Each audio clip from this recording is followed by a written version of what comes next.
Assalamualaikum sedulur. Prige kabare? Semoga pada sehat-sehat kabeh ya. Nang kene paman karo dongakna ya lur. Muga-muga kontene paman makin menarik, nggo menghibur sedulur kabeh. Prige wis pada madang urung? Nek hurung, kiye tak gawekna jajanan sing rada abot, tur ya meregi. Gandeng wetenge paman juga wis ngelih.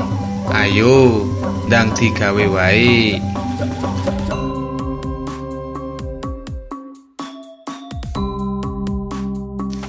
Nang kene bahane ora akeh lur. Mung ana glepung ketan setengah kilo, kelapa parut setengah glundung, gendis Jawa sak cukupe. Juk sing terakhir ana panili karo godhong pandan nggo gawe aromatike.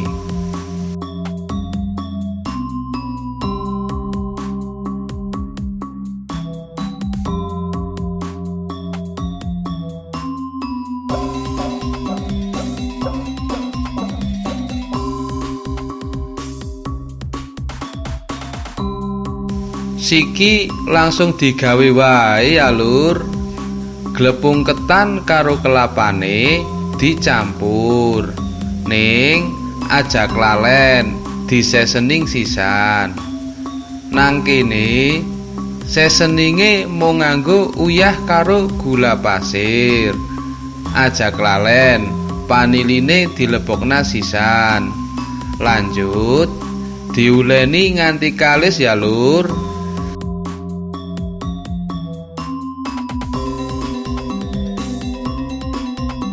Siapna godhong gedang nggo gawe mbunteli adonane. Aja klalen pandane dilebokna sisan. Tengahe dilei gendis Jawa ben supayane ana bonuse nek pas agi dicokot.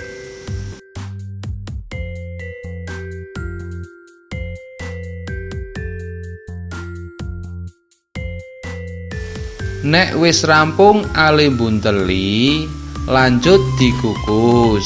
Kira-kira 30 menit 90 detik. Dientas ning aja langsung dipangan ya lur. Tapi dipanggang dhisit ben ana aroma smoky-smokine. Soale kiye sing dadi ciri khase jajanan lepet panggang ala paman.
Kanggo sing wis nonton videone paman, tak dongakna muga-muga sehat kabeh, lancar rezekine. Matur nuwun, aja klalen madang lur.